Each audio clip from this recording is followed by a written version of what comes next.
Good evening, everyone. Welcome to our new PR Pathway Information session that will be led by the extremely capable lawyer and notary public, Maria Campos. I will be your facilitator for this evening's session. My name is Carice Whittle-Brown, and I'm the Director of Operations and Project Management at Here in Canada. Before proceeding any further, I would like to use this opportunity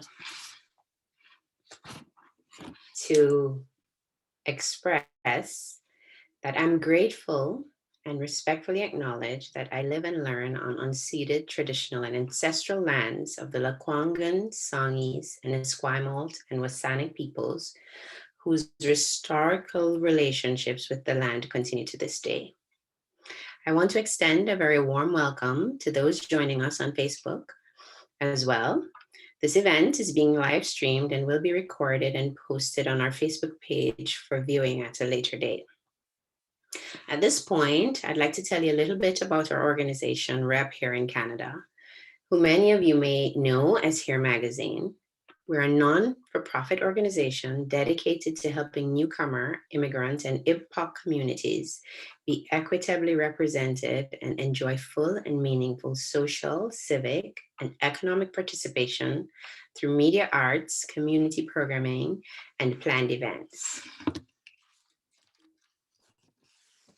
I would just like to introduce you to a few of our programs. We are known for our Employment Opportunity Exchange, commonly called the EOE, Here Labs, Here Sessions, Here Magazine, which is our flagship publication, and HereMagazine.ca. We make space for newcomers to Canada by celebrating our diversity, learning from each other, and building belonging beyond settlement. Please do use the time when you're free to join our community. Our contacts are listed. Our Facebook is Here Magazine, Instagram at Here Magazine Canada, Twitter at Here Magazine CA, LinkedIn Here Magazine, and our website is HereMagazine.ca.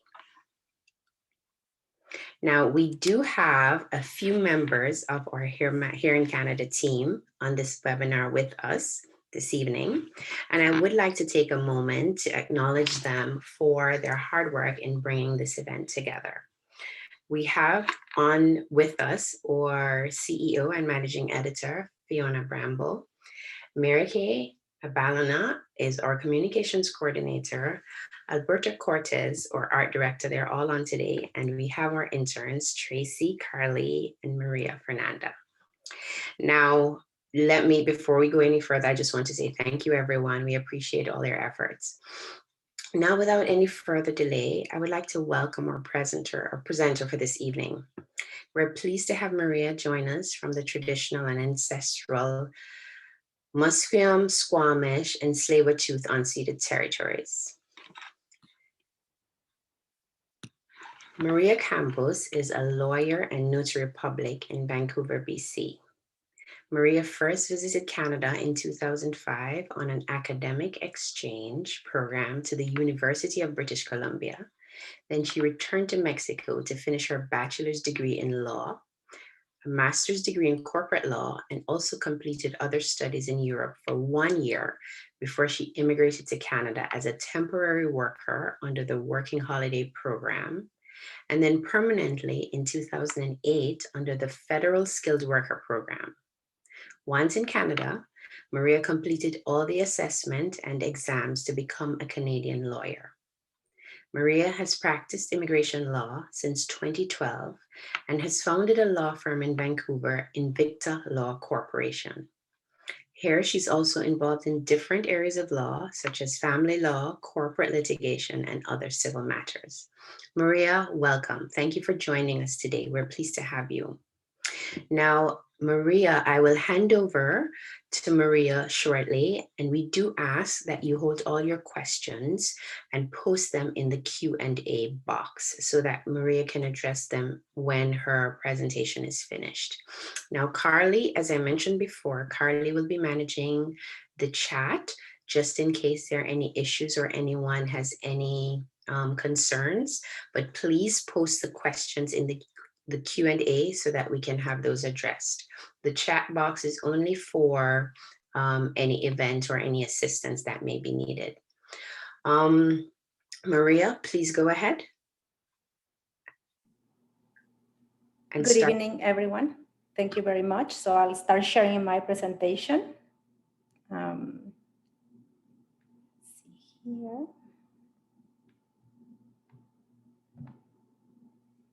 Perfect. Okay. Thank you very much for having me tonight to speak about this program. It is a pleasure, it's a privilege to be able to share the good news for this immigration policy. My name is Maria Campos. I'm a lawyer in Vancouver. Thank you very much, Carice, for the introduction.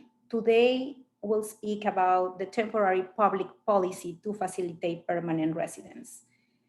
This is a gift from the government. So in late 2020, the Canadian government promised to bring in about 400,000 immigrants into Canada. That's an impressive number of immigrants. And in order to achieve that goal, programs like this had to be created. And the benefit about this program is that it's a unique opportunity to apply for permanent residence, and also that the requirements to apply under the different streams are not that difficult. This means more people will be able to obtain permanent residence in this beautiful country. For this specific program, there are basically two scenarios. There is a stream for international graduates, and there is a stream for foreign workers.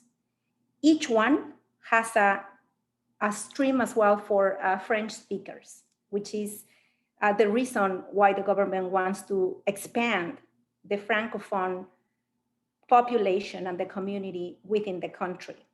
So we'll speak about the four programs. So it's basically two of them very similar: international graduates for French speakers, international graduates for people who don't speak French, only English, and same for foreign workers. So we'll have the French speaking portion and then the rest. So they're very unique, very important programs. Very impressive to be honest. I've never seen this in my career, something like this. I've been practicing for almost 10 years. And it's the first time that something like this happens. So it is promising because it means the government of Canada is welcoming more immigrants. And at the same time, it's the government of Canada is considering and being grateful for the contribution of foreigners into the country. For international students, they invest a huge amount of money in their programs.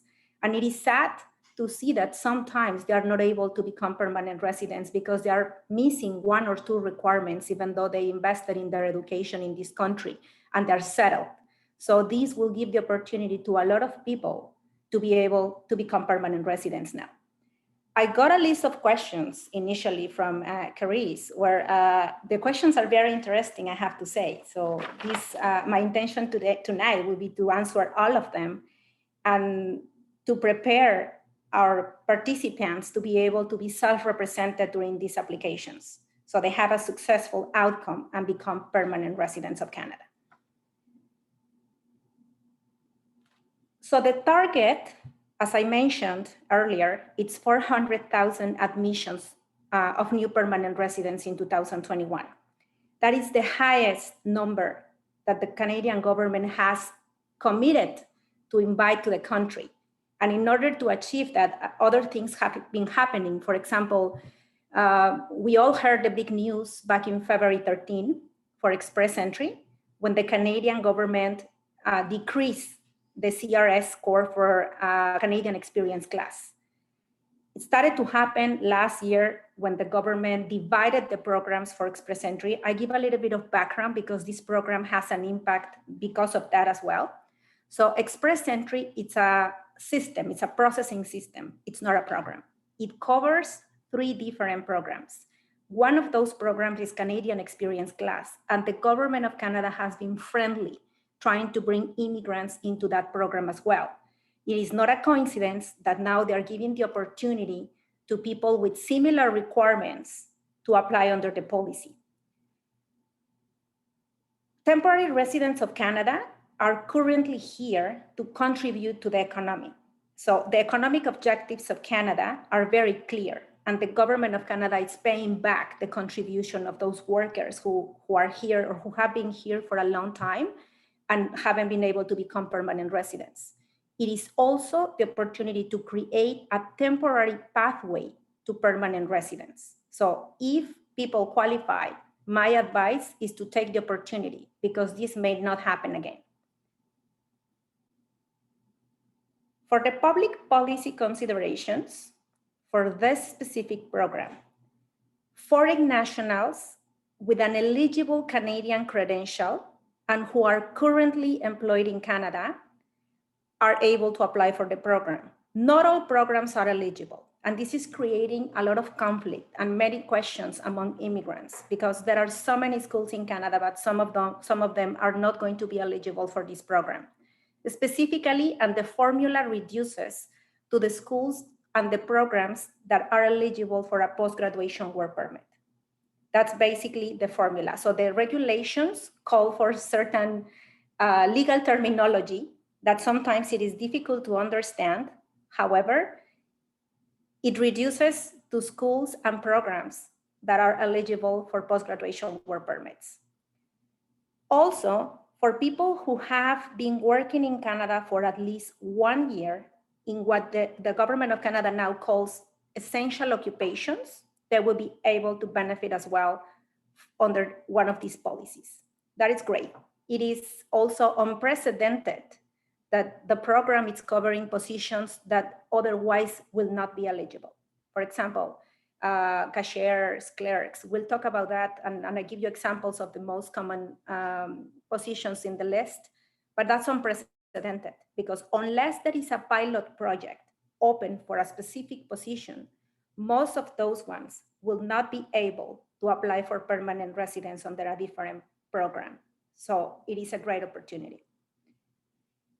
This public policy comes from Section 25.2 of the Act, and that's very specific because that section grants power to the minister to create specific programs to cover the needs of the country, the economic growth, and it's not a common situation. Some people may be familiar with humanitarian and compassionate grounds. That's also part of that section. So it's an exemption to the rule. That's basically what it means. So what it means is when someone is not eligible under a different stream, they may qualify under humanitarian reasons. So considering the establishment in the country and the contribution to the economy and certain factors. So this is similar. It's similar in the way that the minister took their powers granted by the Act to create this public policy and invite more immigrants that will not qualify otherwise. That's why it makes it very unique. It makes it very human as well. It's in my opinion, and the way I see it, it shows that the government is not only focusing, because at some point it was focusing on a certain kind of immigrant, and it was difficult because even though someone had a certain background in their countries, they came here to Canada, and we all know sometimes we have to reinvent ourselves. We have to go through different stages of settlement, and we have to do different kinds of jobs, even though sometimes we're professionals in our countries. So while they were getting settled, or we are getting settled, it was more difficult to find a pathway to become permanent residents. And this is very human. This is the human side of the immigration policies that sometimes are very rough and very difficult to work with. This is the problem, the numbers. It looks like a lot, but in reality, it's not a lot. I see a lot of my clients and a lot of people very, very scared about the numbers. Some of them, I see all these kind of comments. I hear all these kind of comments. Oh, this is going to close within a day, or it's going to close within a week, or, you know, Maria, how long it's going to be open for? I have no idea. All I can tell you is that this is not new, that numbers and caps for programs are very normal. Actually, in the past, before express entry system came into place, it used to be by caps, and it still works the same way for some programs. For example, the parents sponsorship program works exactly the same way. There is a cap. It is unknown if this number is going to last for a day, for a week, or for a month. All I can tell you is a lot of people are on board, and there are several requirements, which I will speak about later. For example, the medical test, and the doctors are getting overbooked now. So there are no medical appointments. So a lot of people are on the same boat. Only a few people, I can tell, they are ready to submit the application on May 6th. And I'm still doubting that everyone will be able to submit on the 6th for two main reasons.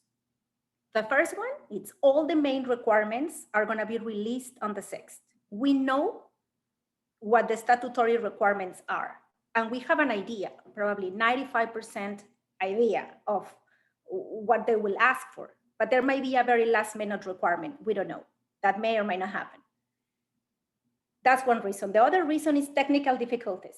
Just today, the website crashed for a little bit, and we noticed that the payment schedule, the fee schedule, and the government website was updated. So we don't know what's going to happen on the 6th. On the 13th of February, when there was that massive set of invitations for express entry, the website wasn't working properly for a few days. So I don't even know if everyone's going to be able to submit the application on the 6th because of technical difficulties. You have to be ready, but anything could happen. No one knows. There is also another factor. The applicants who were invited on the 13th of February on their express entry have the deadline to submit the documents on May the 13th or May the 12th, because it's 90 days. So it's going to be a very, very busy week for immigration. It's not going to be just opening this program. It's going to be kind of the last stage for that express entry draw, the massive draw for express entry in February, because it's going to be the 90-day period at that time. The French streams, out of the 4, as I mentioned, there are 2 for French speakers. Those ones have no caps. So that's an advantage, because they will have until November to submit their applications, which will give them a little bit more time. And also some advantages, because they can sit and watch more comfortably, knowing that the program will remain open. And also I think that's because the English test, it's also taking longer. There are not as many dates as there are for the English language testing. So the numbers are not big. It's not a lot of spots. However, I believe that it might last a couple of weeks even open. We don't know. I have to say that these are active applications. So which means it's the applications that are complete and in compliance with the processing, with the requirements. I've heard of people who are going to be applying, and they're saying is, I'm going to be applying, hopefully I get it, even though they are missing certain requirements. Most likely they won't get it, of course. I mean, officers make mistakes as well, but they're humans, but they don't meet the requirements. So most likely the applications are going to be dismissed. But what's going to happen, even if a lot of people apply, in the end, what matters is the active, full, and complete applications. The government of Canada is going to have to take time to review the requirements and make sure applications are complete and ready for processing. And once they're complete, an applicant usually is sent a letter for the next step, whatever step it is. Sometimes it's biometric collection letter or police clearance certificate, depending on the nationality, if the police clearance certificate is not submitted in the beginning. So whatever the next step in the application is, depending on the case, that will be the next step. And that means you are already in the queue for the application. So only if the application is complete and ready for processing. So those 40,000 spots for international graduate, or the 50,000 spots for foreign worker stream, are for complete applications. We don't know how long it's going to take for the government to process the first stage of the process of the application. We don't know. We're not certain. For express entry right now, because I'm considering they're going to have similar timeline, it's taking about 4 to 5 weeks to return applications that are not complete, and then to request documents for the second stage. which means they may take about the same time if this application is filed electronically, which is what they're aiming for. So you have to worry about submitting a complete application. I don't know if they're going to be publishing the numbers of applications that are received, and they're full. Usually the website is updated every Wednesday, and we don't know what happens from a Wednesday to the next Wednesday, that it might be full already.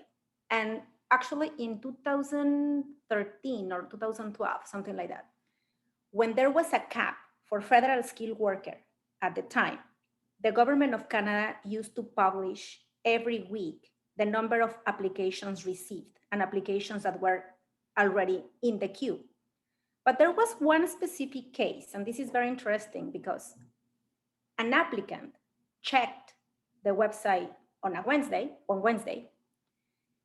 and I'm going to say a number. So let's say the cap was 100 applications for that program. It wasn't more than that, of course. I just want to give you the example of what could happen if you follow that. So it would be 100 applications for X program at the time. That was a few years back. The applicant checked the website and it said they were at 85 applications received. So the person submitted the application, and the next Wednesday, this person checked again, and that application, the number had changed to, let's say, 95. By the time the application of the person was received already by immigration, so this person felt, I'm already in the queue because I submitted when it was 85, now it's 95. I have proof that they received, so it's fine. To his surprise, or her surprise, because this is a case that made it to federal court, the application was returned saying that the cap was reached. So this person goes to court because it didn't make sense. So the person had print screens of everything. And the court said that the website, it's only a guide, that is not binding. So we don't have a guarantee that the information is accurate because it's impossible to record everything in real time. So it's just a guide.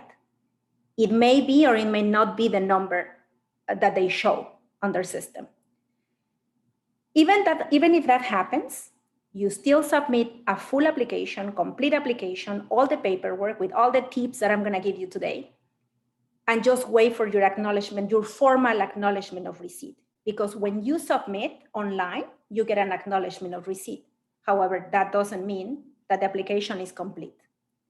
If the application is not complete, the officer, or you'll get a letter, the officer will cancel the application. When it's online, it's not a refusal, it's a cancellation.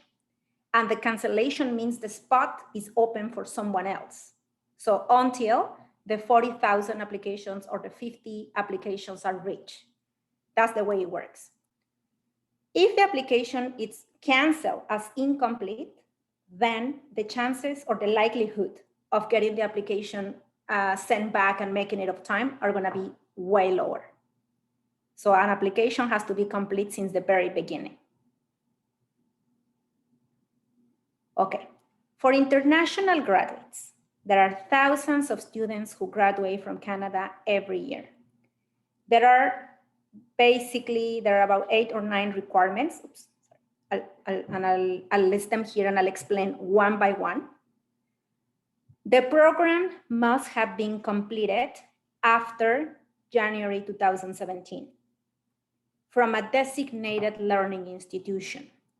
And then it goes to other requirements. I want to clarify designated learning institution because there is a lot of misinformation and misunderstandings about this.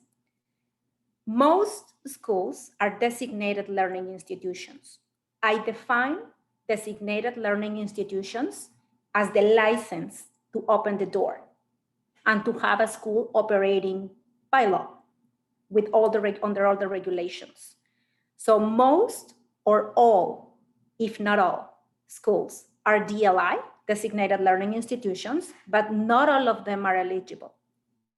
Again, the formula reduces to the programs and schools that grant post-graduation work permits.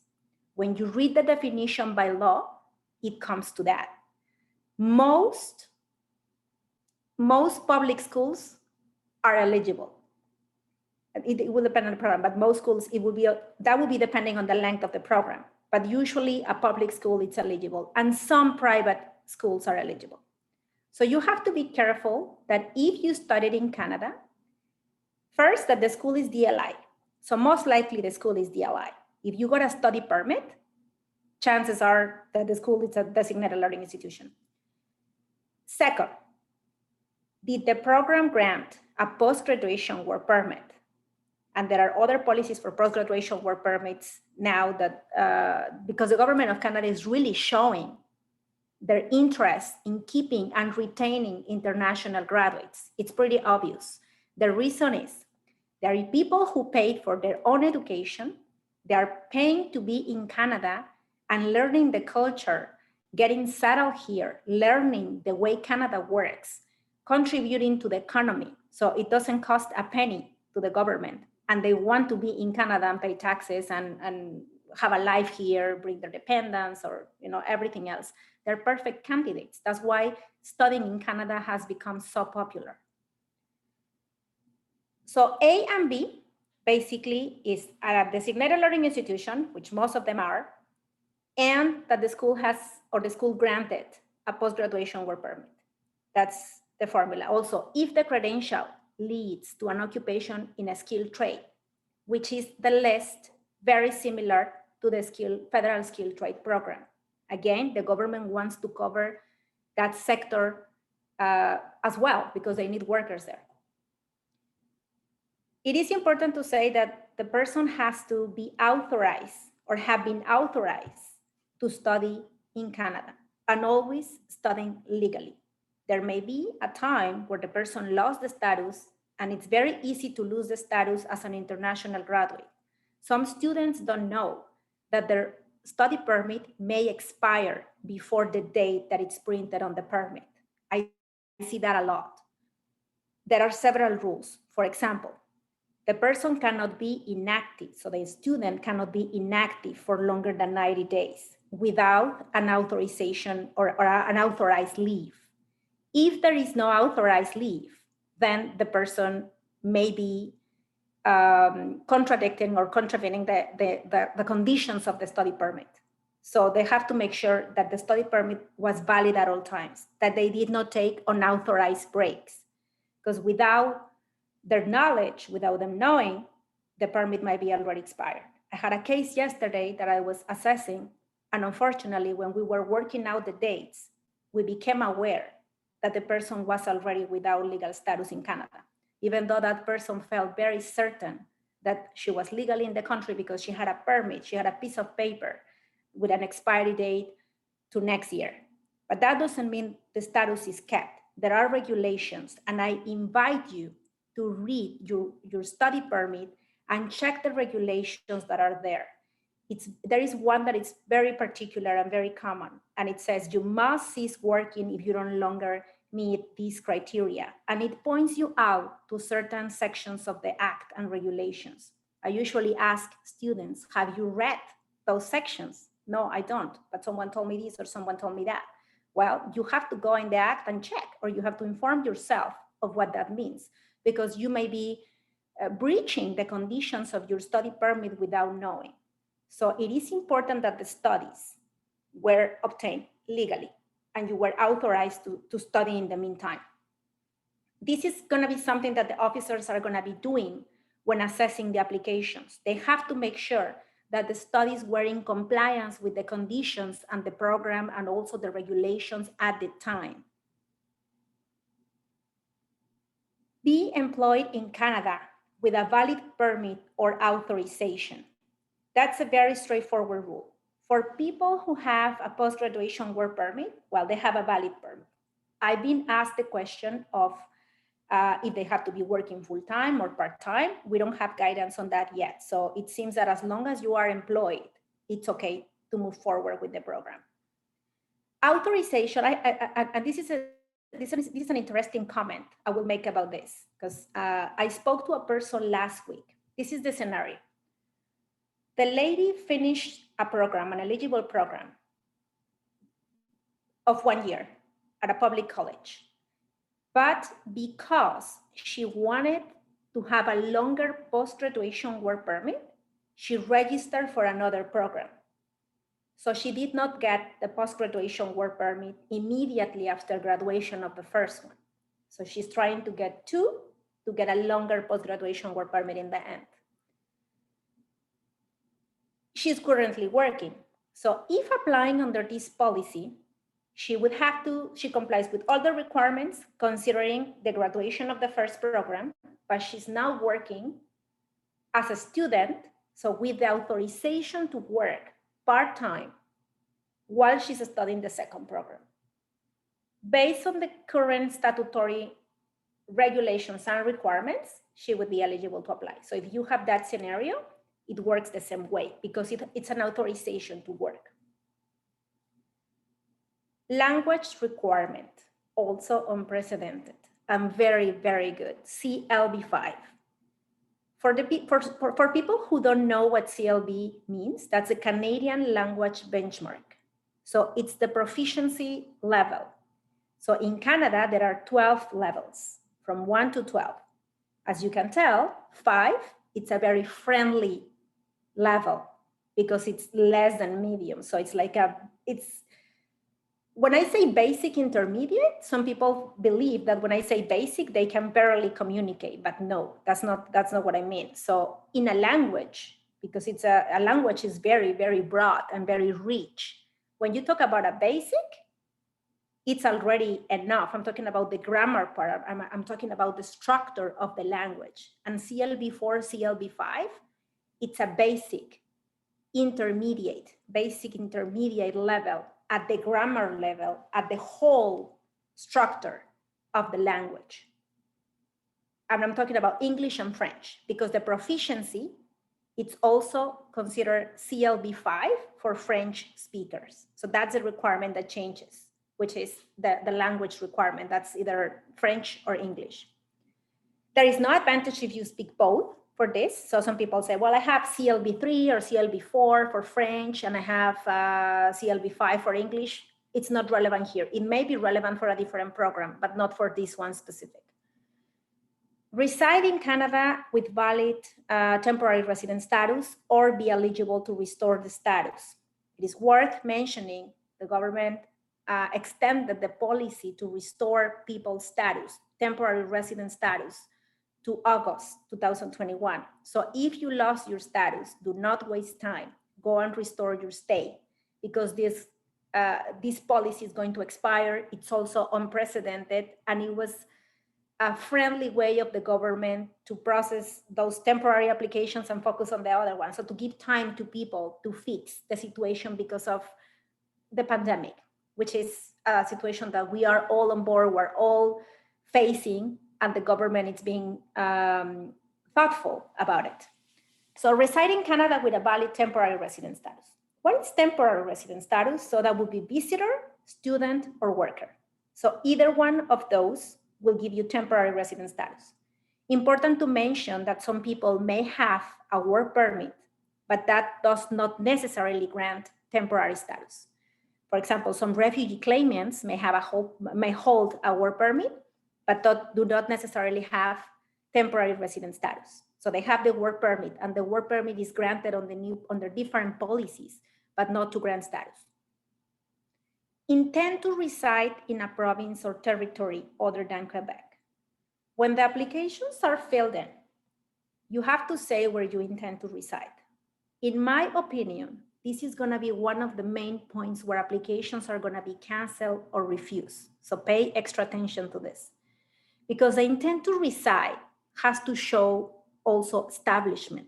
Intent to reside is not a new requirement. It already works on different programs. It's part of different programs. For example, a provincial nominee program.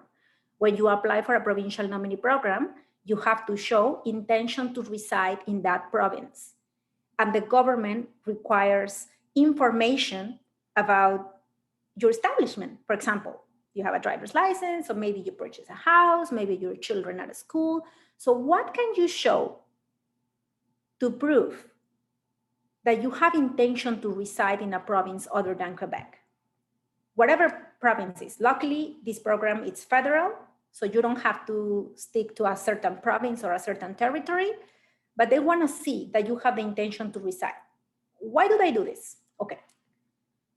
If this is an unprecedented and unique program, the door has to be open for people who really want to settle in Canada and who really want to be here. If they're going to take a spot, get permanent residence, and then go away, this is not what the government wants to cover. They need people here for the economic growth. So it means the intention to reside is important. And that will translate into, and that will also explain why, when it comes to family member, so when people have family member, there is extra tension for the family members who are already in Canada, because that's also intention to reside. So if you are here and one of your factors is that your family members are here, you should show that in the intention to reside, because then you don't have a reason to go back to your country. So that's a plus. So if you have a family member, if not, think about what you have in your particular case and what you can show for the intention to reside and the establishment that you have in the country already. Apply online. So far, we don't know exactly what the interface is going to be, but so far, the regulation said the electronic means or the way they provide. So when the program opens, it has to be applied that way. They have to be specific because sometimes there are exceptions. For example, when you apply to restore your status or when you apply to extend your status, it's been said that it has to be done online. However, if there are certain factors or certain particular situations of the applicant, they may be able to apply on paper, but this is not the case. So make sure you apply online and you are applying in the proper portal and the proper website when the time comes. And also very important, same as other and all the programs, the foreign national is not inadmissible. The foreign national has to be admissible, and there are several grounds of inadmissibility, and the topic is very broad. But it could be criminal inadmissibility, it could be medical inadmissibility, or even financial inadmissibility, even though this program does not require financials. I don't think they're going to be assessing that one specifically for this, but that is a kind of inadmissibility. Conditions applicable to foreign workers who are working in essential occupations. So 1 year of paid full-time work experience. I added the word paid because one of the requirements within the list, because it shows legal vocabulary and it refers you to a section of the act. And it says it has to meet the definition of section so-and-so of the Immigration and Refugee Protection Act. Basically, it means it has to be paid full-time work experience. So if it's not paid, if it was volunteering, it won't work for this program. There are 2 streams, stream A, stream B, and I'll give you examples. So stream A, basically it's for occupations in the health industry. There is a list and it's for occupations related to health. Stream B, it's broad and it's beautiful. It's very good. I'm really impressed of how far the government of Canada went with stream B and the list.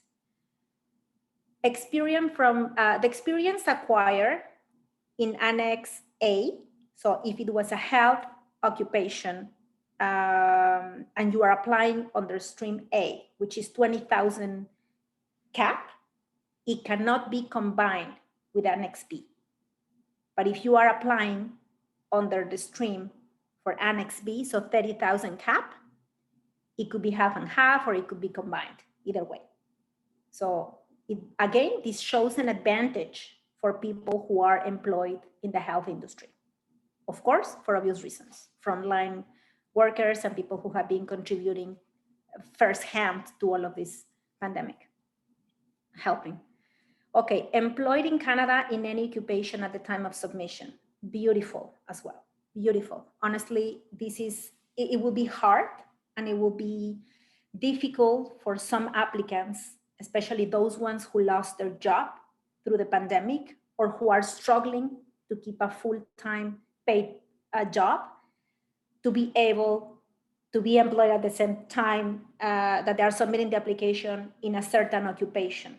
That would be difficult. So this shows flexibility. This shows the government understands that we are all facing uncertain times, difficult times, and you can be employed in any occupation at the time of submission. Language requirement should be CLB4, again, Canadian Language Benchmark 4, level 4, flexible, friendly, achievable, still requires some level of grammar, but flexible compared to a 9 that sometimes you require for express entry to secure a good score. So very, very flexible. Reside in Canada with valid temporary resident status.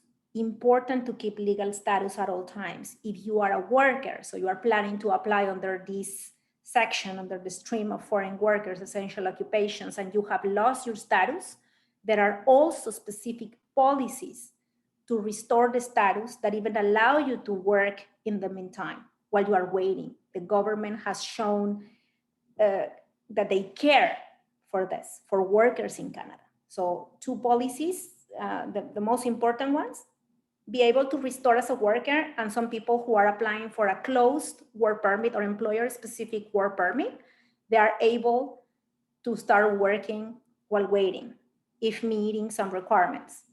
Another good one is if you have an employer-specific work permit and you are changing jobs and you get another offer, employer-specific work permit, you are able to start working without waiting for the answer of the work permit. So you can work in the meantime as long as you have applied. So careful with the small print, but those are flexible policies. Apply online. Intend to reside. Again, intend to reside. I've seen that international graduates have had more time to become involved in the community, maybe volunteering or being part of associations to be, and then they can use those things that they've done for the intent to reside. Workers have been busy. They haven't, most of them have employer-specific work permits. Some of them have family and other commitments, and they're not able to volunteer or be part of many activities that may show settlement. Your way, just do it your way.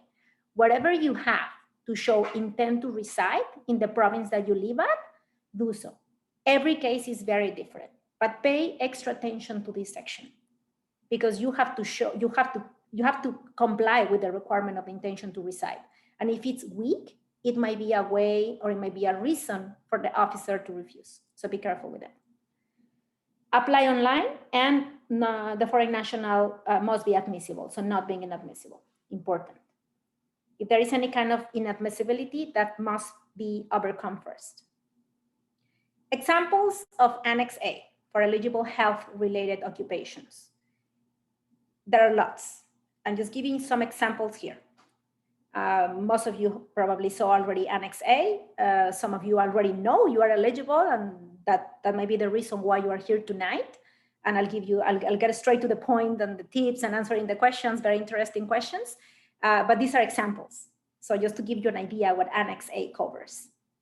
So nursing, physicians, dentists, optometrists, chiropractors, pharmacists, dietitians, very, very specific, specialized occupations, home support workers, housekeepers, and related occupations in the health industry. Annex B, other eligible essential occupations. I'm really impressed by this. I'm very grateful that the Canadian government is looking at the industry and all the workers and every single sector to provide opportunities for everyone. So cashiers, clerks, retail salespersons, industrial and electrical construction trades that we know those ones are usually in high demand. But for whatever reason, they've been with other programs that they have other requirements difficult to meet, and this is the opportunity.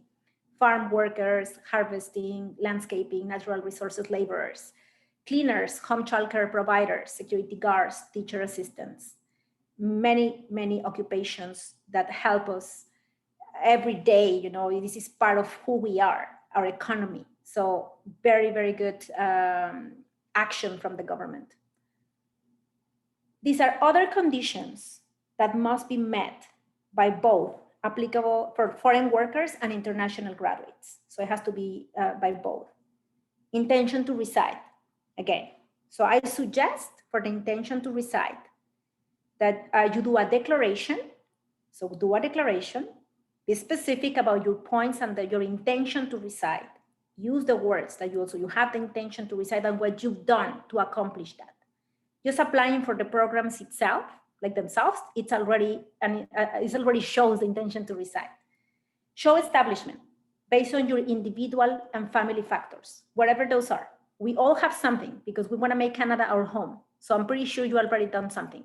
Maybe you are part of a religious organization or any other organizations. Maybe you get involved in your kids' school activities. So whatever you do, try it now. Don't go crazy about it, but about the declaration, but just show the main points of what you are doing to establish yourself in Canada. Conditions applicable to family members in Canada. It is important to the government that families keep together, family reunification. So for this specific program, if they're asking people to show intention to reside, they also want to make sure that the person doesn't have a main reason to go back to the country, which is usually the family. So the conditions applicable to family members in Canada, so the foreign nationals, so the family members are in Canada, they have been included as an accompanying family member in an application for permanent residence. So they have to be listed.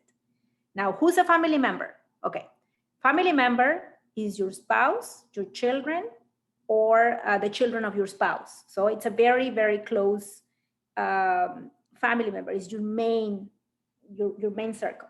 Some people, especially in some countries, like I'm from Mexico, and for a family member, it could be my grandma, my uncle, and honestly, I've seen people adding them to the application. Unfortunately, we cannot bring our uncle or grandma and everyone, not this time.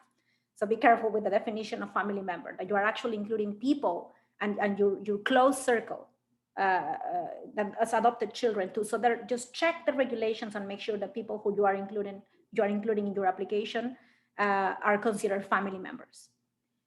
The family member has to be admissible to Canada. So if there is inadmissibility from the family member, that will render you inadmissible as well. So you have to check if that's the situation, this is not going to work. It depends on the inadmissibility, may be overcome in a certain way, but usually affects the application as a whole. And of course, the officer has to determine that the main applicant, the principal applicant, meets all the conditions. Even if the spouse is a great candidate, if the principal applicant does not meet all conditions, it won't work. It won't be approved for the family member. So it has to be as a whole. There are some provisions where the family member can be abroad. Those are provided in the Act. So it could be, the family members have to be listed in the application still as an accompanying family member. And when it comes to the processing of the family member, it has to be indicated that the application is made under the economic class, because this is an economic class for the purposes of helping the economic growth, but not for the fees. And I will talk about that too. Luckily, the fees were as per, like similar to a humanitarian application, but the intention of the program is to assist Canada in its economic growth. The officer will assess the application for permanent residence based on the requirements of the program. So if the main applicant complies with everything, if I'm applying under international graduate and I actually went to the school, it's eligible, etc., everything, it's okay, then it goes to the family member. And the officer will evaluate if the person is a member of an immigration class. So they will have to check that they have all the requirements, and that if the main applicant complies and it's eligible, then it will be granted to the family members. Key dates. Okay. Application intake, May the 6th. 2021. So that's 6-7 days from now. And everyone's going crazy right now while preparing all the requirements and all the documents. The program for not the French, but the other one, just English, so not the French speaking, it's November 5th. That's when the application intake ends, unless the intake caps are reached, which most likely will happen. I don't think we'll make it to November 5th. I don't know when, but November 5th, no. Probably not one day, but it's not gonna be full in one day, but it will make it. So for fees, these are the fees. Application fee, $550 per adult, $150 per child. Right of permanent residence fee, $500 adult, and the biometric fee could be paid per adult or per family. If it's a family, it would be for $170. We don't know yet if you already did biometrics, if you will be able to overcome biometrics again, because that's a very common question. For certain programs, it is mandatory to do biometrics again. I believe for this one, it's going to happen and they're going to do biometrics again. And so they have to assess admissibility. And that's a point that they made in every policy. So most likely you'll have to undergo biometrics again. And a good one here. So tips for a successful application. Avoid taking photos of your documents. These days, it's very popular that people use the smartphones, they take a photo, or they have these awesome scanning apps. Do not use them. I've seen applications. I've seen people coming to see me because their applications were returned because of bad quality. They were canceled in the system because of bad quality on a photo or because something happened with the scanning. So make sure your scanning is good quality. It won't make the application more difficult, but it will make it look better. And the officer will be able to define the application and to define the documents to see what you're trying to show in a better way. And it will be faster and better for the processing of your application. Use a scanner instead of camera or in cameras or apps. Digital version of original documents must be in color. This is another common reason of cancellation and refusal for digital applications. So even if you copy the application, if you scan it and it's black and white, it may be canceled. So make sure that if the original document, it's scanned in color, and that's the way you show. It happens with translations, for example. You make sure that all your documents are actually there. Documents in a language other than English or French must be translated. You send the document to the translator, and I'm a translator to English Spanish, so that's why I know this. So I get the document from the client, I do the translation, have my declaration as a translator, and then I add a copy, black and white, usually, of the document that the client sent me. So it's a 3-piece file for translation, right? So it's a declaration of the translator, the translation itself, and the source document, which is what the client needed translated. That's what the translator and most translators around the world would do.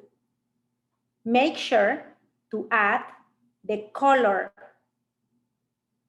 copy of the original document at the very end, but do not remove the translator's document because that's the one that the translator used. So you cannot alter the file. So even if it's double, make sure you add the color one too.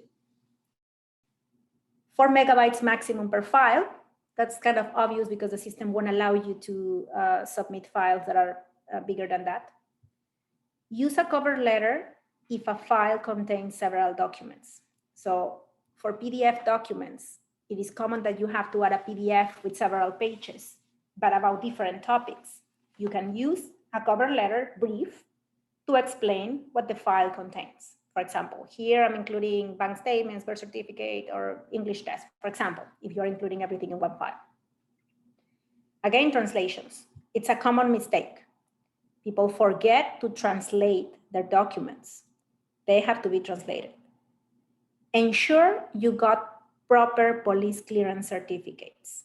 Follow the instructions from the Canadian website, from the immigration website.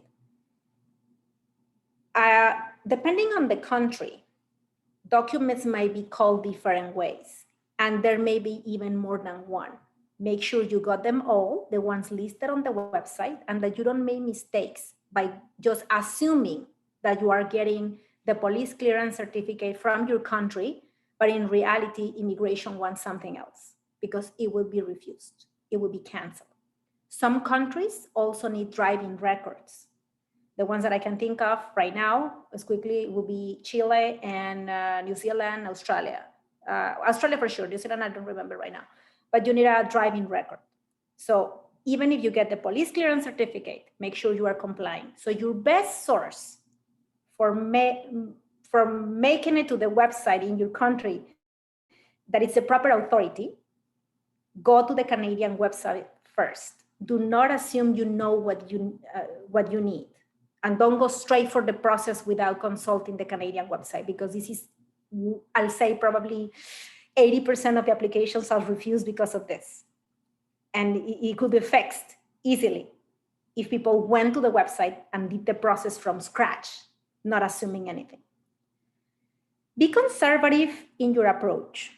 What I mean with this, when in doubt, first ask a professional. But if you don't have a professional, or you cannot afford a consultation of, you just don't have anyone to ask at the time, be conservative in your approach. Some people say, okay, the question is asking, have you been refused a visa, permit, permanent residence application, anything? Well, I don't know, but one time I got the application canceled, but I don't think that's a refusal. If you don't have anyone to ask, just say yes and explain. Say yes, and then explain what happened. And let the officer assess if it's a yes or a no. You're not going to be punished for saying yes and then explaining. The officer may say, oh, he's being conservative, or he or she are being conservative, but this is not posing an issue. So I'm not going to make a big deal about it. But if you say no, because you assume it's a no, or in your opinion, it won't create any conflict, and it turns out that it's a serious situation, you may face misrepresentation. First, you're going to get refused, but you'll also face misrepresentation, which will make it harder to establish yourself in Canada or get permanent residence under a different program. So be conservative, always be conservative. When in doubt, be conservative. Also review your documents. Something else for people who are going to be applying for permanent residence under any of these programs. They already had permits, study permits, visas, work permits. Make sure you go back to your applications, go back in time, pull out the applications, those IMM forms that were so annoying to open at the time with barcodes and stuff. Pull out the application and make sure you don't have any inconsistencies. So even if you have to go back a few years ago and check what you answered, that's what you've done, what you should have done already, but it's not common. Some people don't do it. So go back. This is the time to ensure that there are no discrepancies. I've seen cases where the officer with one click will pull out your entire file, and they will check applications from the very beginning to make sure everything is consistent. So go back and check. I had a case a few years ago. There was a procedural fairness letter from an officer where they were requesting my client to explain the discrepancy in a tourist visa from 5 years back at the time. So that was crazy because my client didn't even remember what she had written in that visa. So we had to check the files and then assess the concern, because there are material factors. Fortunately, for this one, the core part, it's based on the statutory requirements that the policy shows, which is either you work in an essential occupation or you studied at an eligible institution. But there are other programs that the core part maybe experience acquired abroad, for example, like express entry. If you mention in one of your applications that you did not have experience, but now all of a sudden you have experience and you're submitting a letter, it is certain for sure that one of those applications is not truthful. Which one would it be?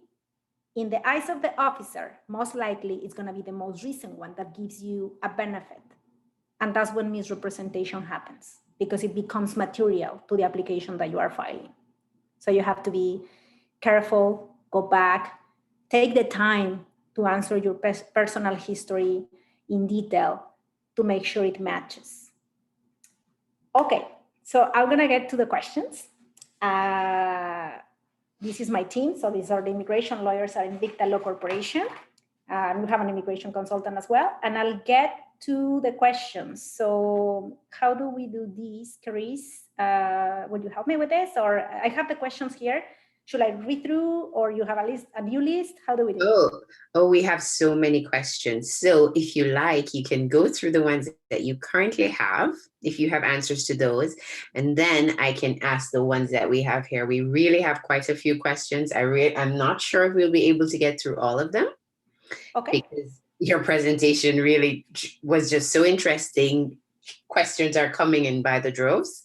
So go ahead with the ones that I gave you earlier, and then I will ask you the ones that we have here. Perfect. Okay. So one question here. Do I have to delete any previous express entry profiles before I start this one? No, and don't do it. You are able to have both. At least that's the situation right now. Unless something comes up on the 6th, you don't have to do that. So you don't have to delete your profile. There was a draw today for 400 points. So that's good news too. And some people were invited and they are still trying to, or they're still considering applying for the new stream, for the policy. You can do both. This is a financial situation because you have to pay for both. At some point, you're going to have to withdraw one of them because one of them may just go faster. But right now, there is nothing requiring you to have or to delete your express entry profile. Does my employer have to comply with LMIA? No. So it depends. So if you already, you should have already an LMIA if this is a specific employer work permit. If not, this is also available for people who have work permits with no LMIAs. For example, people who have post-graduation work permits, and they have worked in an essential occupation for a year. Do I need to keep working or stay in my current job after submitting all the documents or after I submit all the documents needed? You don't have to stay in your current job. I was asked this question earlier in a consultation. You have a duty to inform the government of any changes, any material changes in your situation. If you stop working, in some cases you don't have to inform. Now, if we are strict at the wording of the policy, it says to be employed at the time you submit. So even if you got the job the day before, it doesn't say you must remain employed. And I don't think they're going to be forcing people to be employed because of the uncertain times during the pandemic. We don't even know. Some they might. What if you work in a restaurant, for example, and they are just facing these closures, right? And all the restrictions because of the pandemic. So we don't. At this point, it doesn't require you to keep working. Doesn't require you to stay in your current job. Now, I'm advising people, or I'm telling them, I'm encouraging them to use this program, but also have a plan B. And for some people, the plan B means remain employed, so they may be able to qualify under a different stream, especially because it's only certain 90,000 applicants total, right? If you're not a French speaker. When referring to employment, does it matter whether it's full-time or part-time? No, I mentioned that. So at this time, it doesn't. Are there any specifications on the employer? Is there a company profile required? What documents need to be provided as evidence? Okay, 3 questions in one, let's see. There are no specifications on the employer. Now, you cannot be self-employed. And I had a case as well, a question asked for someone who was a shareholder, the main shareholder. So the main shareholder, 100% shares, it's self-employed. So even though they're on payroll. So you have to be careful because even the pay stubs won't show that the person it's paying EI because they're 100% shareholders. So be careful. So you have to be employed and it has to be paid work, no self-employment unless there is an exception for health occupations. There is no company profile required, but if it's your own company, be careful. It doesn't matter the size of the company. And documents needed to be provided as evidence. Yes, so the letter of employment, pay stubs, record of employment, T4, contract. The letter of employment needs to have all the requirements listed on the website for the economic programs, which are usually the same for express entry. So make sure you follow all of them. If my Canadian experience is less than a year, as graduated in 2020, would that be a problem? No, it won't be a problem if you are applying under the international graduate stream because you graduated in 2020 and you don't need to have at least 1 year of experience.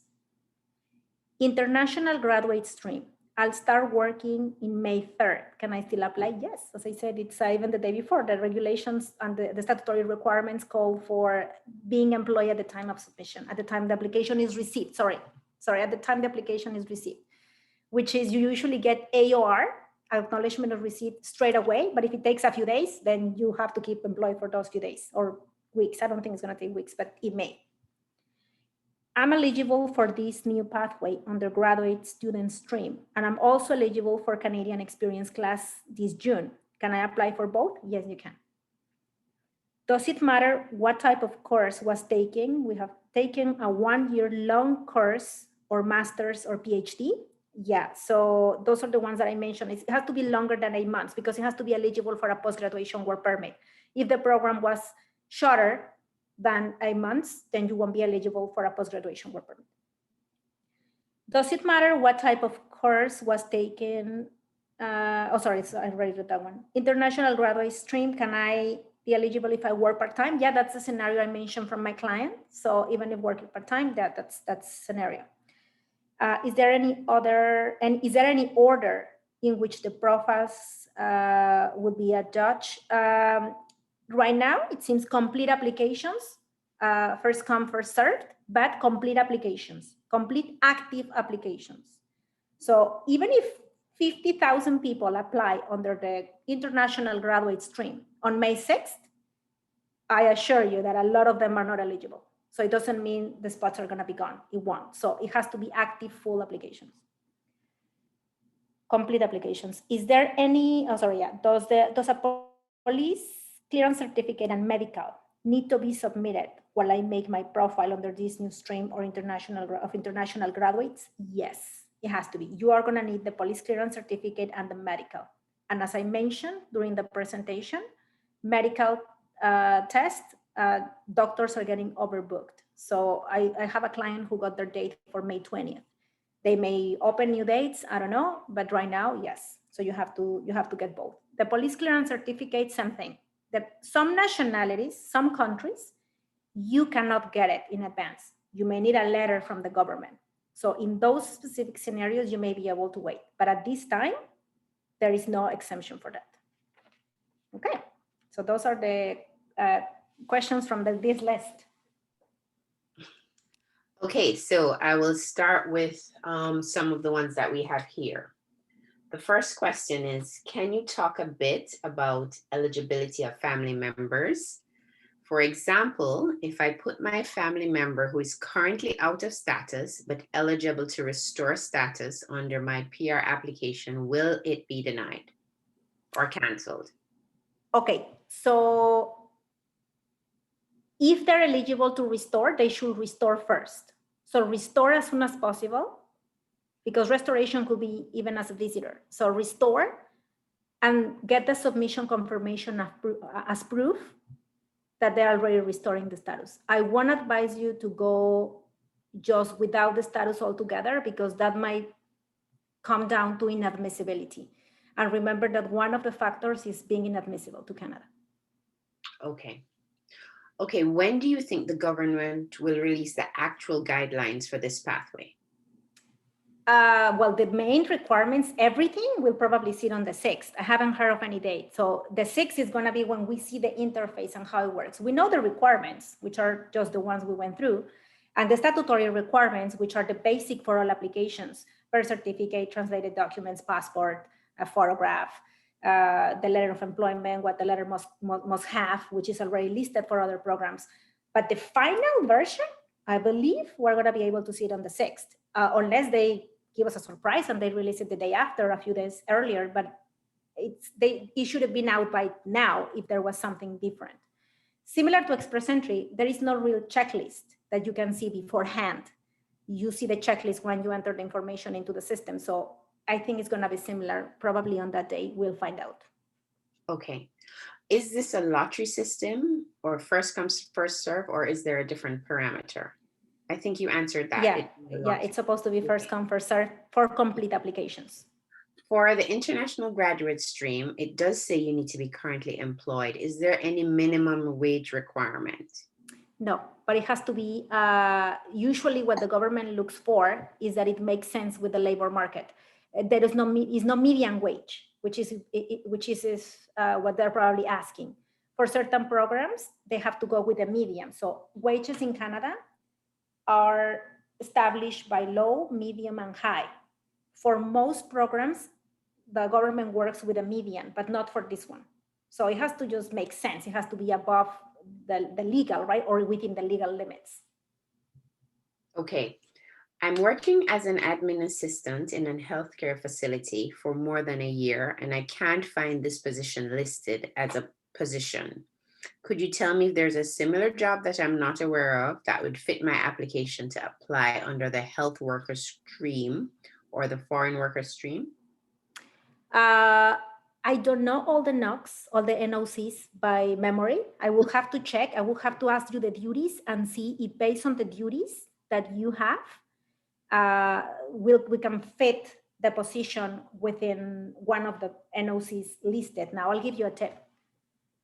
What works for the NOC is not just the title, it's also the duties. So it has to be 50% plus 1 to be able to qualify under a certain code. If it's admin assistant at a medical, and that's the title, most likely it won't be if all the duties are based on that. But if it's mixed, which is common for certain jobs, that you do kind of 2 jobs at a time, and mixed duties, but 50% plus 1 belong to a different code, then you can move codes. You can move between codes comfortably and legally. Otherwise, it may not be possible. Okay. This person has a medical exam and a police certificate since January that they used for the Express Entry application. Could it be reused for this program? Yes, it can. Yeah. Medical tests are valid for 1 year, and police clearance certificates are valid for 1 year as well from the date of issue. So yes, they can be reused.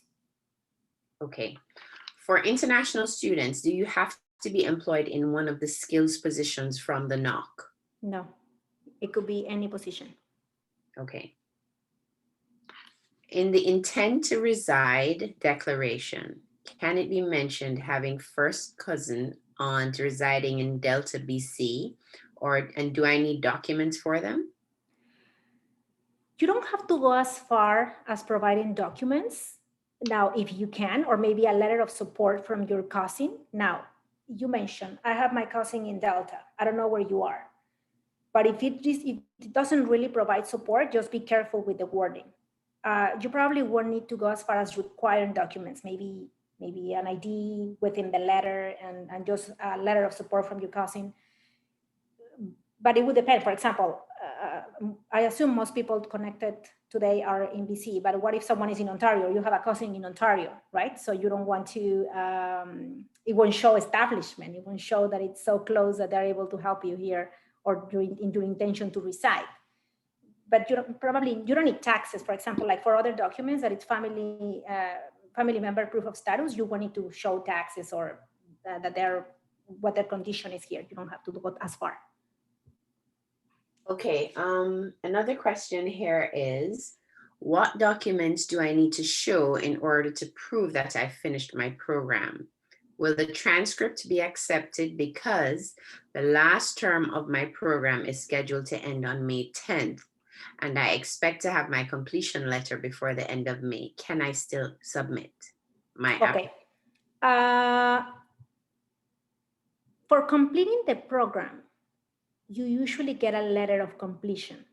And I'm gonna be filing some applications with the letter of same situation, with the transcript and the letter of completion. The transcript itself won't work. You need some kind of proof, some kind of letter. Now there is a risk that the officer calls for the diploma and you don't have it. So it has to be explained why you don't have the diploma. Usually it's because the ceremony or the graduation comes later for certain schools, and it might take a few weeks or months to get the diploma. You just have to explain. Or maybe the school will explain that in the letter, which will make it more formal. But it has to be said by an authority that you completed the program. Okay, so what we've done, we've categorized the programs a bit in terms of document, work experience, eligibility, etc. So I will ask you another one in the documents category. What kind of documentation is required to prove a common law spouse so that they can be included on the application? Very important question. Okay. If you're applying with a common law spouse, and sometimes even married, but common law has a very specific pattern.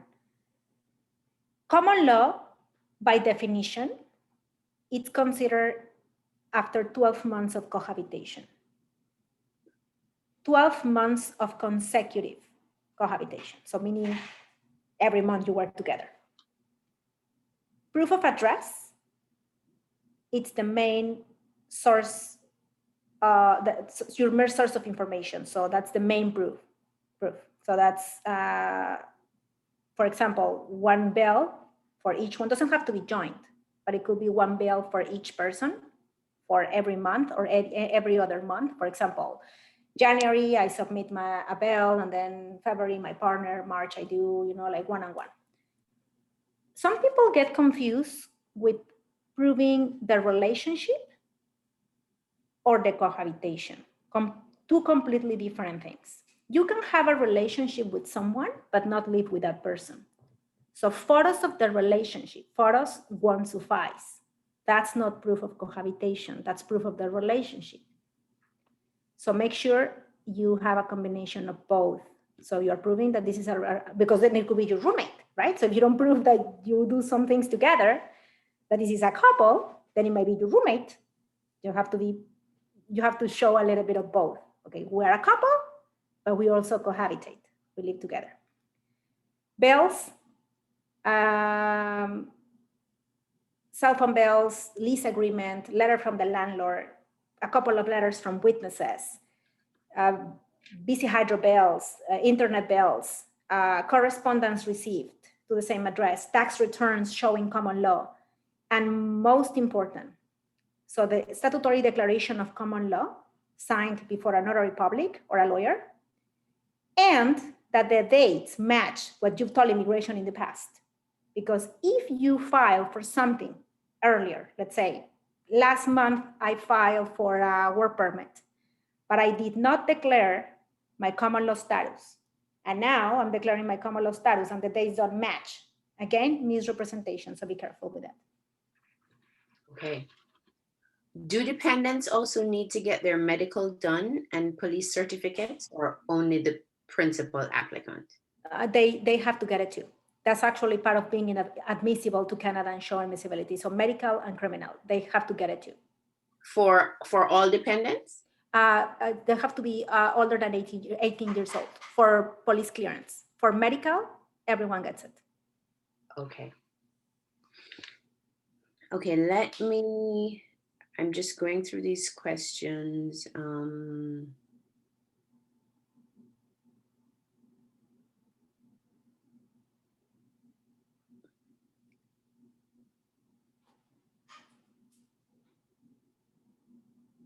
Okay,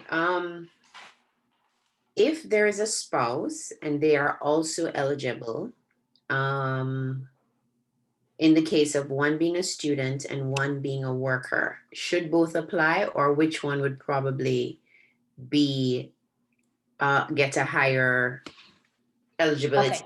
Okay, good question. Smart people. Yeah, that's a dual application. I'm filing some of those too. So go for both because your chances will increase. So that will be a cross-reference application, two different principal applicants, two different dependents. So it will be cross-referencing and the documents will be very similar. So try both because your chances will increase. Now, instead of having only 40,000 with international graduate or 30,000 if it's Annex B of foreign workers, you have 70,000 out of 90,000. So great chances. Okay. I'm just going through to see if I missed any question.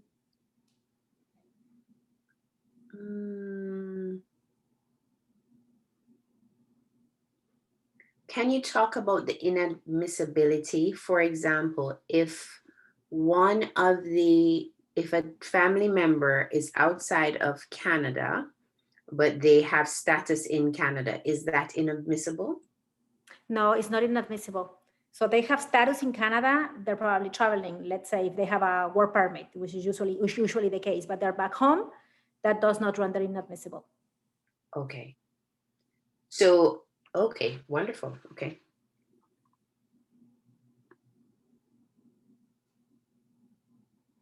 All right, let me just make sure that got all the questions.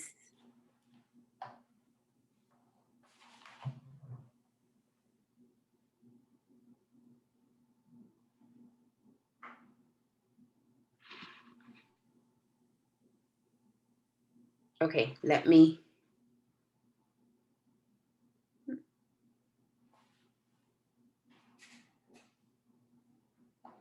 Oh, this question is the PCCs for Mexican, La Carta de no Antecedentes Penales? Oh, for Mexico, did you ask? Okay, that's actually why I said that you have to make sure you follow the instructions from the Immigration Canada website because I'm from Mexico. I'm very familiar with the situation. And for example, you don't need that document. In some countries, like Mexico, you get state police clearance certificates. You don't need that. You need the federal one, which has a completely different name. So make sure you are getting the document from the proper authority. And it happens in other countries. I've seen it. I've seen several applications where I get the police clearance certificates. And then when I go check on the Canadian website, and from all over the world, because I represent clients from all over the world, I see that the name is not the same.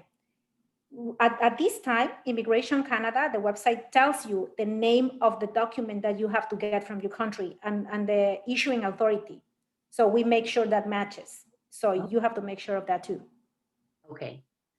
If I worked part-time for a year, but I'm currently laid off, can I still apply? Under what stream? But no, it should not, laid off, it's not active work. They should be back at work. Okay.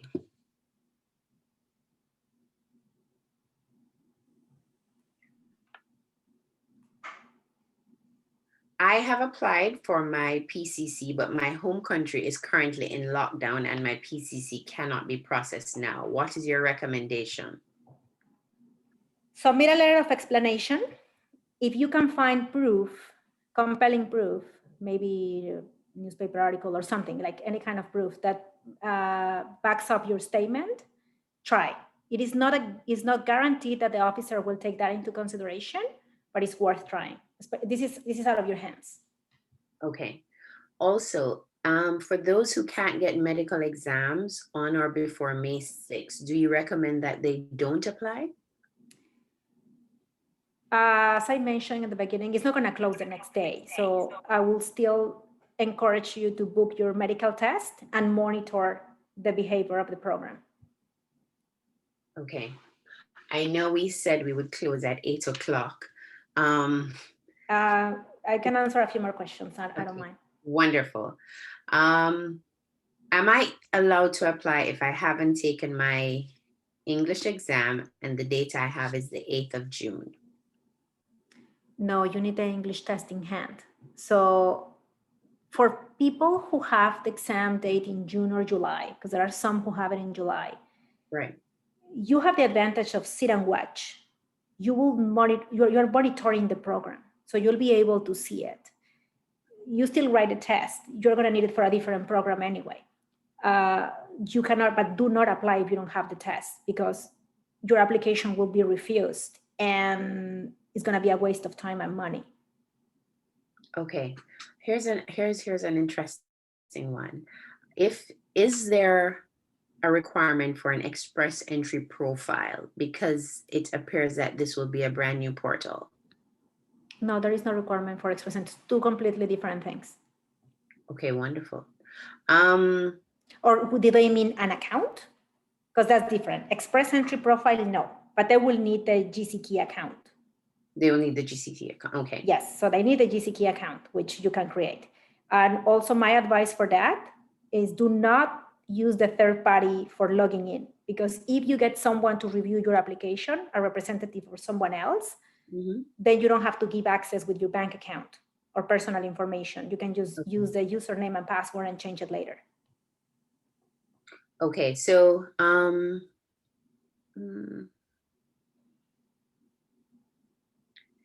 my common law partner is overseas for the past 18 months. I'm assuming because of the pandemic. Can I still add them to the application? Yeah, you can. You just have to claim one of the exemptions that I mentioned, and that ensure that you have all the requirements as a principal applicant, but you still list them because they're your family members. Okay, is a Canadian police certificate for residents here in Canada, is that required for this program? Good question. It is not required, but it's there is a contradiction with the Canadian website, because it says that if you are in Canada, you do not require the background check for the police clearance certificate in Canada. However, in practice, for express entry specifically, we've seen officers requesting the Canadian police clearance certificate. So for our clients, we are asking them to submit the RCMP police clearance. The RCMP police clearance. Yeah, so the federal one, yeah. Okay, what? This is a good one. What are the expectations of processing time for this program? Because many people have submitted their permanent residency applications and have been waiting for years. It's not going to take years, because luckily it's going to be digital. I foresee 8 to 12 months for processing time, based on the number of applications, because it's about 90,000 that they have to process. And considering about 27,000 applications that they got in February, plus the intakes of the last few draws for express entry. So it's going to take like 8 to 12 months of processing time. Okay.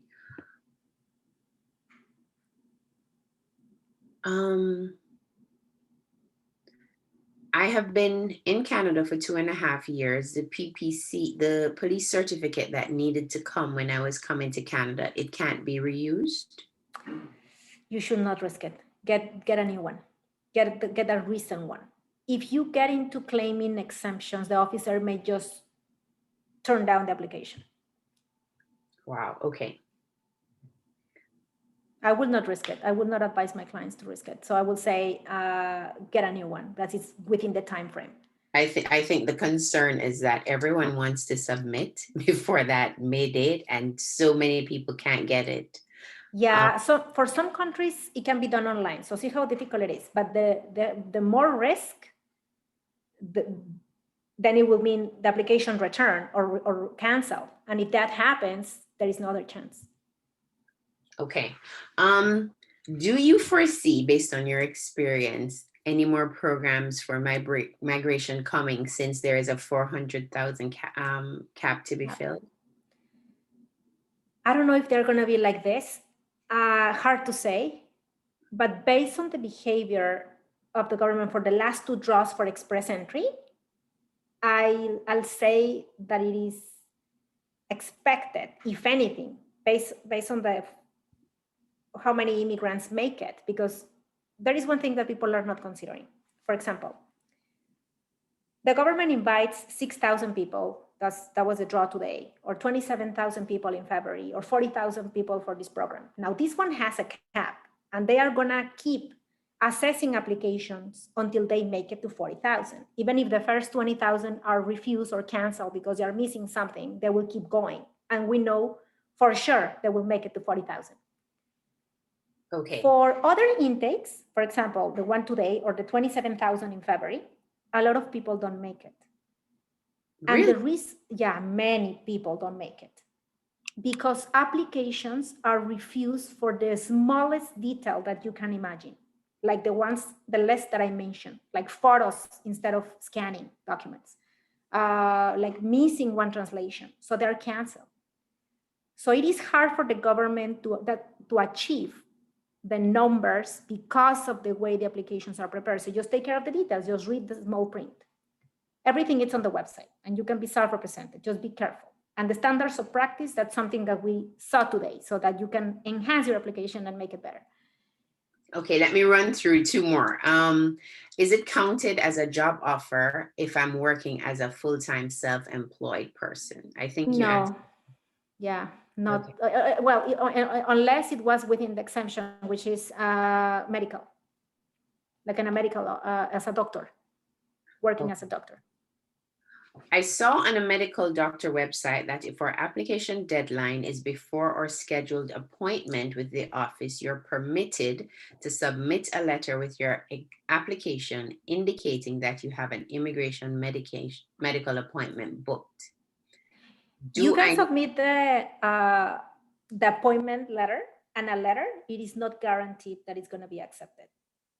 Wow. Okay. Okay. The problem, something I like to add about this and why I'm saying those things. During my practice, I've seen things happening many different ways. So the website says one thing and reality sometimes is a little bit different. If you're going to claim an exemption or an exception to the rule, point out the officer to your saying. Some officers are quite new as well to the processing. This is new for everyone. Some technical difficulties may happen. So bring the attention to the officer to what you want them to see and why. So back up your statements. Do not assume. And that will make it easier. That will reduce the risk. For international graduate programs, can you clarify the credential requirements? I'm not certain. So the credential requirements, so bachelor, certificate, diploma, I don't know exactly what that means. I'm trying to figure out what the question is asking as well. Yeah, it says, okay, so for diploma certificates, each program of study must be 8 months in duration. At least 8 months. Right. Again, it reduces to a post-graduation work permit. So if the program and the institution were eligible for a post-graduation work permit, which is the rule for the post-graduation work permit is that it has to be longer than 8 months and then all the requirements, the other requirements. Okay, so this person says they got a 15-month diploma, so it must mean they're eligible, correct? Yeah, I should be eligible. Okay. Okay, I pursued a 1-year post-grad certificate from September 2020 to April 2021. I called IRCC. They told me I'm eligible, but the website does not address this properly as it does not align with what the representative at the call center said. Do you think this person is eligible? So from September to April? September to April. That's an 8-month program. So it's considered one academic year because summer, it's an official break. So if it's one academic year, which is usually 8 months, so that's fall semester and winter. So it's, yeah, they're eligible. Okay. Okay, I think that's it. I do believe we got in most, if not all, the questions. Maria, I must say thank you, thank you, thank you. This was a phenomenal presentation. I think you really helped so many of us who had some serious questions and misconceptions about this stream, at least get some clarity on it. Thank you again. To all the members, to everyone who joined us, I want to say thank you for taking the time. I do know many people got their questions answered. And I do believe, Maria, you had your contact details listed. So if anyone has any particular situation that they'd like to reach out to your team for, I do believe it was on the screen just now. Yeah, but it was on the screen. Firm is Invicta. Invicta Law Corporation. And I will be posting information in real time as news come or any tips or stuff like that. So I will be posting on the social media so people can, people who are self-represented have access to proper information and have a successful application. I really appreciate this presentation. It was great. And I want to thank you for your patience. I know the questions came frequently and a lot. So thank you everyone who submitted their questions, and thank you so much for your presentation. I know we went a little bit over time, but as you can see, there's so much anxiety. There's a question coming. Where will you post the updates? Can we follow your law firm on social media? Yeah, I will post it again right here.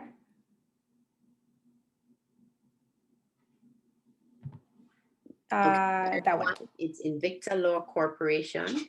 You can follow them on social media, and I'm sure there will be some platform to submit any other questions that you may have. So once again, thank you so much. I appreciate it. The team appreciates it. It was a fantastic presentation, and I do wish you a good night. Good night. And we will stay in touch. Thank you very much. Good night, everyone. Thank you, everybody. Good night. Have a good night.